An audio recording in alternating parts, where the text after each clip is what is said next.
بسم اللہ الرحمن الرحیم۔ مشکوٰۃ المصابیح، کتاب ایمان کا بیان، حدیث نمبر 16۔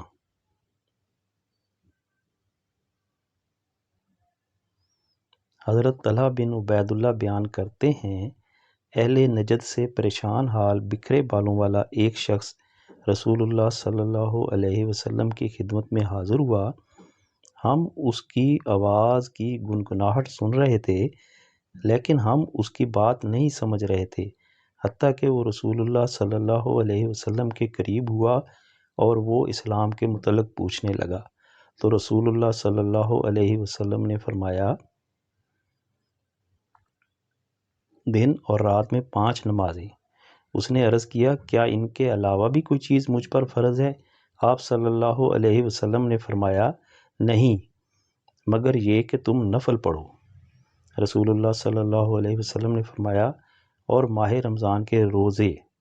اس نے پوچھا، کیا اس کے علاوہ بھی مجھ پر کوئی چیز لازم ہے؟ آپ صلی اللہ علیہ وسلم نے فرمایا، نہیں، الا یہ کہ تم نفلی روزہ رکھو۔ راوی بیان کرتے ہیں، رسول اللہ صلی اللہ علیہ وسلم نے اسے زکوٰۃ کے متعلق بتایا تو اس نے کہا، کیا اس کے علاوہ مجھ پر کوئی چیز فرض ہے؟ تو آپ صلی اللہ علیہ وسلم نے فرمایا، نہیں، الا یہ کہ تم نفلی صدقہ کرو۔ راوی بیان کرتے ہیں، وہ آدمی یہ کہتے ہوئے واپس چلا گیا، اللہ کی قسم میں اس میں کسی قسم کی کمی بیشی نہیں کروں گا۔ تو رسول اللہ صلی اللہ علیہ وسلم نے فرمایا، اگر اس نے سچ کہا ہے تو وہ کامیاب ہو گیا۔ متفق علیہ۔ حدیث نمبر 17۔ حضرت ابن عباس رضی اللہ بیان کرتے ہیں کہ جب عبد القیس کا وفد نبی صلی اللہ علیہ وسلم کی خدمت میں حاضر ہوا تو رسول اللہ صلی اللہ علیہ وسلم نے فرمایا، یہ کون لوگ ہیں یا کون سا وفد ہے؟ انہوں نے عرض کیا، ہم ربیہ قبیلہ کے لوگ ہیں۔ آپ صلی اللہ علیہ وسلم نے فرمایا، قوم یا وفد خوش آمدید، تم کشادہ جگہ آئے اور تم رسوا ہوئے نہ نادم۔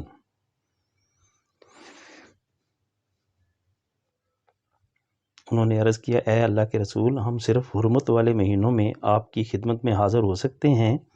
ہمارے اور آپ کے مابین مضر کے کفار کا یہ قبیلہ آباد ہے۔ آپ کسی فیصلہ کن امر کے متعلق حکم فرما دیں تاکہ ہم اپنے پچھلے ساتھیوں کو اس کے متعلق بتائیں اور ہم سب اس کی وجہ سے جنت میں داخل ہو جائیں۔ اور انہوں نے آپ سے مشروبات کے متعلق دریافت کیا تو آپ صلی اللہ علیہ وسلم نے 4 چیزوں کے متعلق انہیں حکم فرمایا اور 4 چیزوں سے انہیں منع فرمایا۔ آپ نے ایک اللہ پر ایمان لانے کے متعلق انہیں حکم دیا۔ فرمایا، کیا تم جانتے ہو کہ ایک اللہ پر ایمان لانے سے کیا مراد ہے؟ انہوں نے عرض کیا، اللہ اور اس کے رسول بہتر جانتے ہیں۔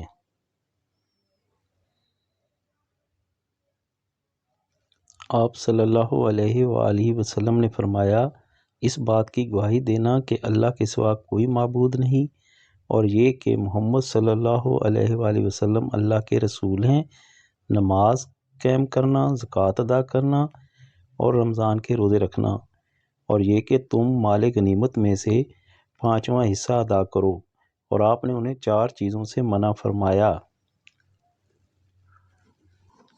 آپ نے بڑے مٹکوں، کدو سے بنے ہوئے پیالوں، لکڑی سے تراشے ہوئے لگن اور تارکول سے رنگے ہوئے روغنی برتنوں سے منع فرمایا، اور فرمایا، انہیں یاد رکھو اور اپنے پچھلے ساتھیوں کو ان کے متعلق بتا دو۔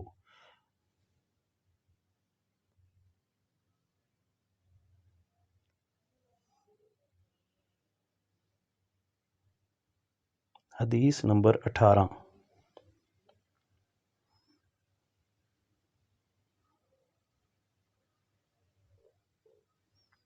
حضرت عبادہ بن صامت رضی اللہ بیان کرتے ہیں، رسول اللہ صلی اللہ علیہ وسلم نے جب کہ آپ کے صحابہ کرام کی ایک جماعت آپ کے ارد گرد تھی، فرمایا،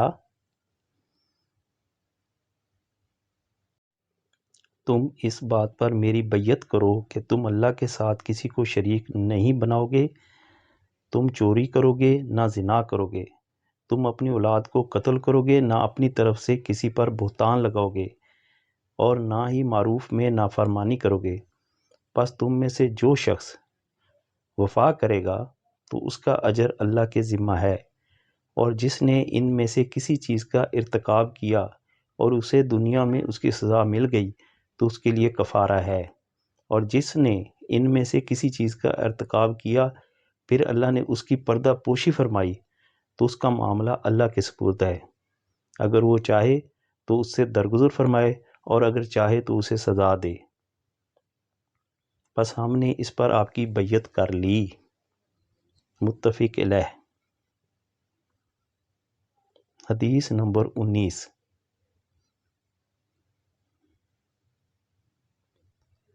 حضرت ابو سعید خدری رضی اللہ عنہ بیان کرتے ہیں، رسول اللہ صلی اللہ علیہ وسلم عید الاضحیٰ یا عید الفطر کے موقع پر عیدگاہ کی طرف تشریف لائے تو آپ خواتین کے پاس سے گزرے تو فرمایا، خواتین کی جماعت صدقہ کرو کیونکہ میں نے جہنم میں تمہاری اکثریت دیکھی ہے۔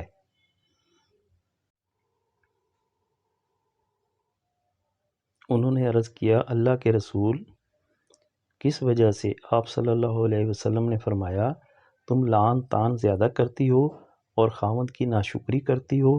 میں نے تم سے زیادہ کسی کو دین اور عقل میں نقص رکھنے کے باوجود پختہ رائے مرد کی عقل کو لے جانے والا نہیں پایا۔ انہوں نے عرض کیا، اللہ کے رسول، ہمارے دین اور ہماری عقل کا کیا نقصان ہے؟ آپ صلی اللہ علیہ وسلم نے فرمایا، کیا عورت کی گواہی مرد کی گواہی سے نصف نہیں؟ انہوں نے کہا، جی ہاں، کیوں نہیں؟ آپ صلی اللہ علیہ وسلم نے فرمایا، یہ اس کی عقل کا نقص ہے۔ آپ صلی اللہ علیہ وسلم نے فرمایا، کیا جب اسے حیض آتا ہے تو اس وقت وہ نماز اور روزہ ترک نہیں کرتی؟ انہوں نے عرض کیا، کیوں نہیں، ایسے ہی ہے۔ آپ صلی اللہ علیہ وسلم نے فرمایا، یہ اس کے دین کے نقص میں سے ہے۔ متفق علیہ۔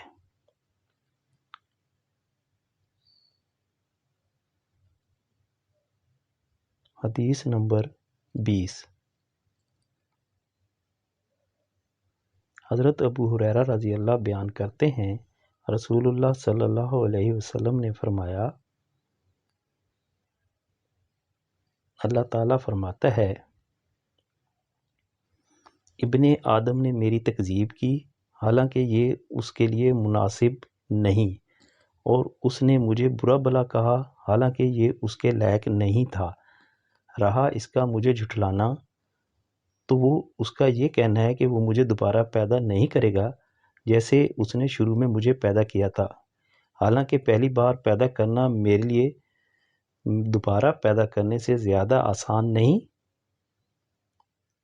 اور رہا اس کا مجھے برا بھلا کہنا تو وہ اس کا یہ کہنا ہے اللہ کی اولاد ہے، حالانکہ میں یکتا بے نیاز ہوں جس کی اولاد ہے نہ والدین اور نہ کوئی میرا ہمسر ہے۔ دعا۔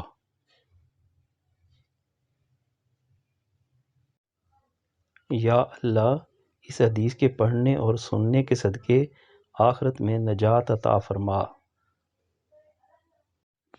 ایزی حدیث چینل کو سبسکرائب کر کے حوصلہ افزائی فرما دیں۔ جزاک اللہ خیر۔